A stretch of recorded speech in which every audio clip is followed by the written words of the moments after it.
We are familiar with the term childhood.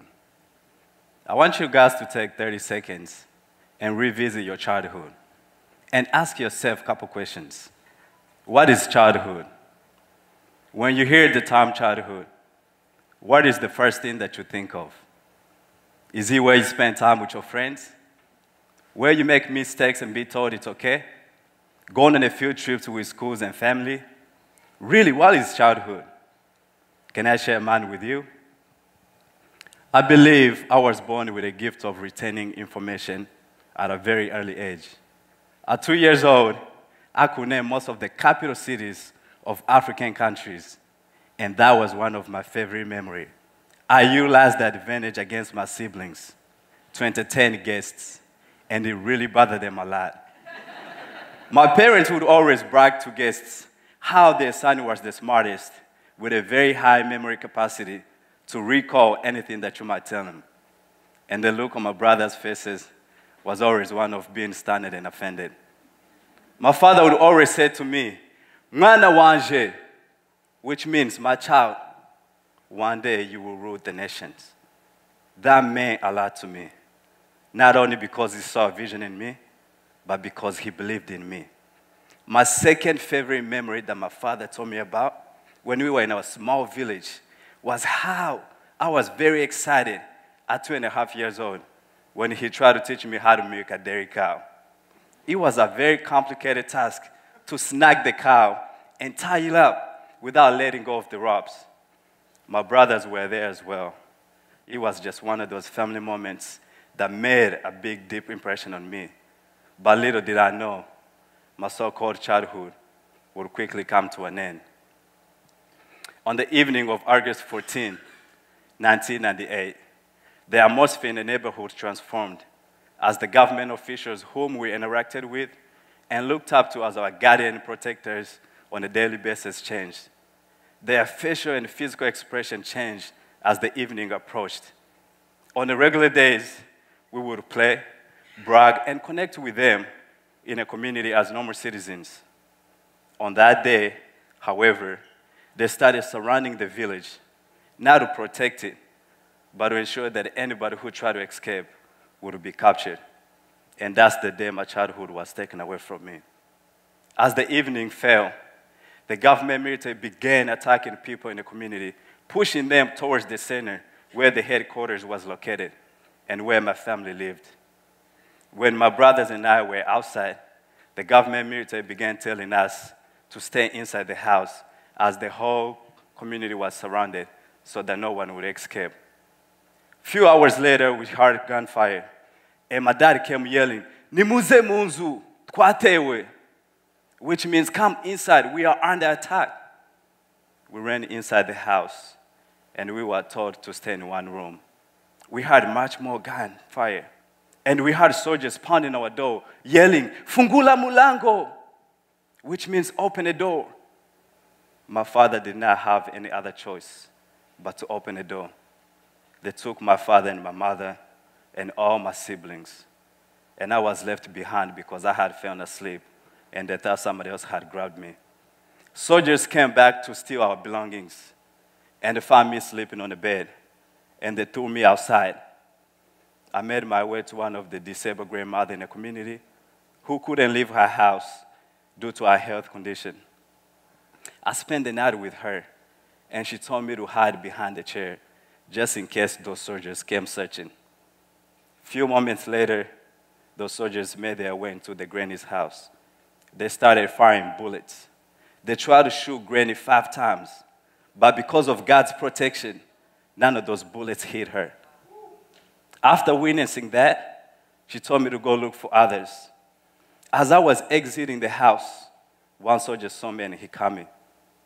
On that night, my parents thought I must be dead. I had no idea my parents, my siblings, who had been taken away from me, if they were alive or not. I was gripped by fear.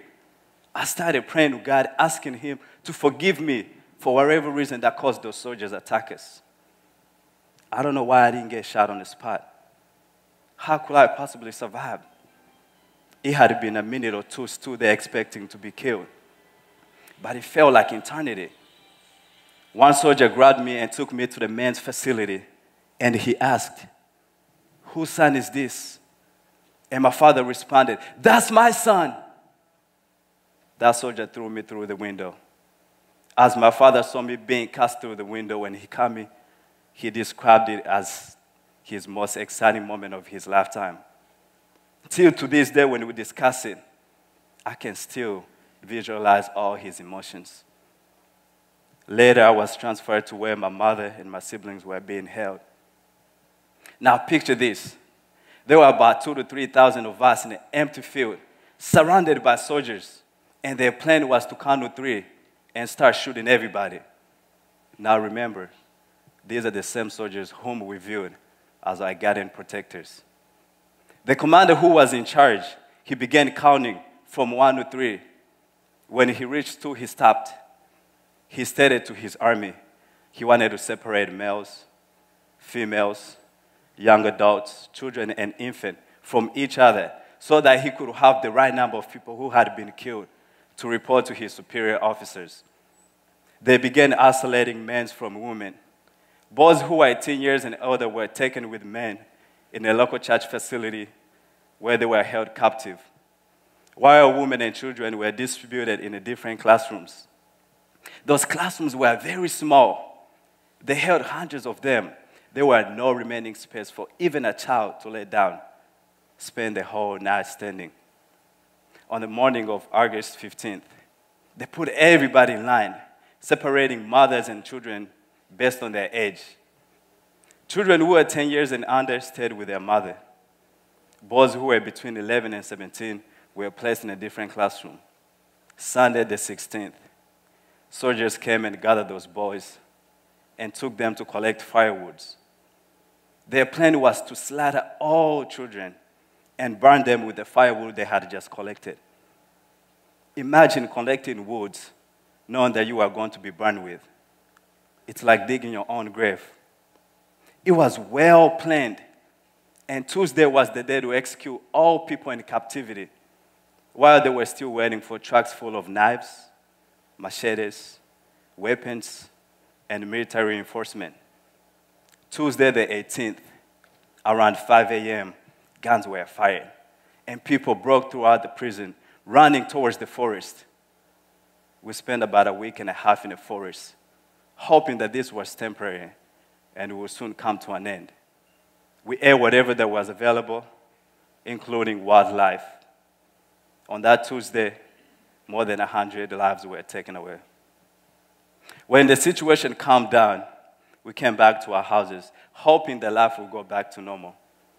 But instead, things escalated, which caused us to flee to head to Kalemi. Kalemi was about 100 kilometers, which is 112 miles from home.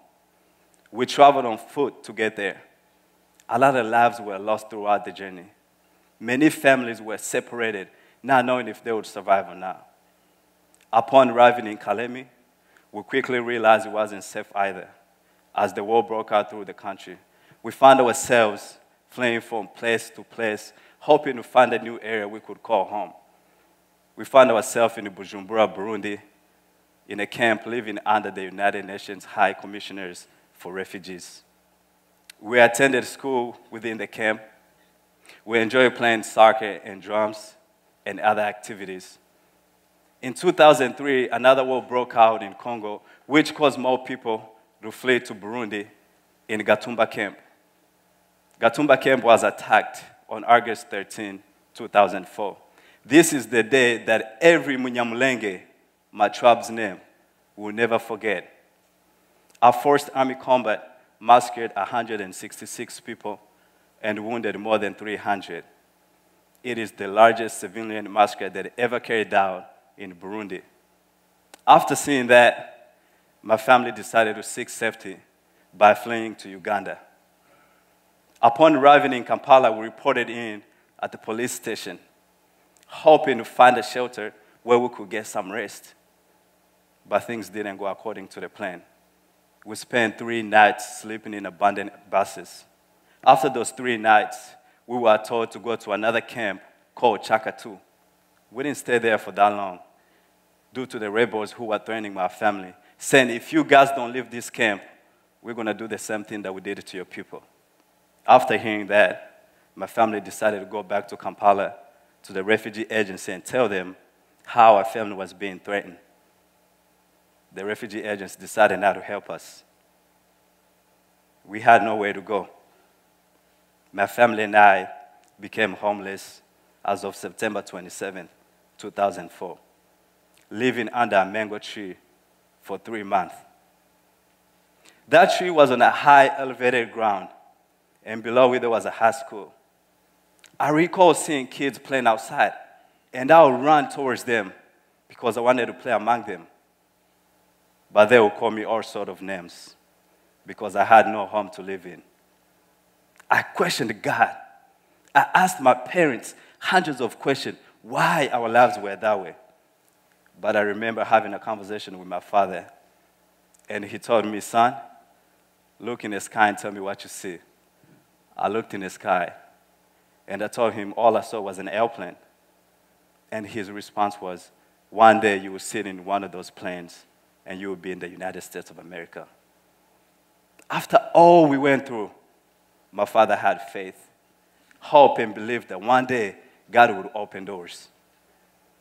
While living under the mango tree, my parents met a man named Pastor Jackson, who helped us with the housing and paid our rent for 9 months. A few years later, he passed away. May he rest in peace.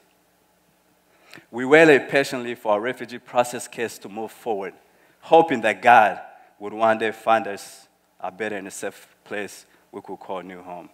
When the U.S. official finally reviewed our case, we were accepted to settle in the state of Oklahoma. With all the requirements fulfilled, we were granted a refugee status visa to come to the United States of America in September 2008. We landed in Oklahoma on September 19, 2008. We were welcomed by refugee resettlement agents. Fast forward a month later, my family and I met many people, and among those people was Brad Bendy, whom established the Spero Project and allowed me to be part of it, serving with a group of friends whom I call family today.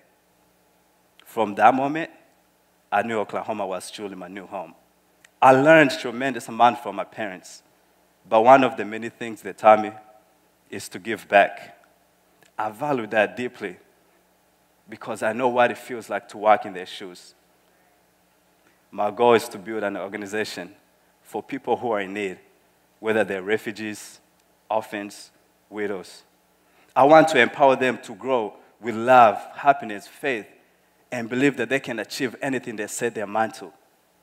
I dedicate this story to my mother, Anna, whom we lost in 2018.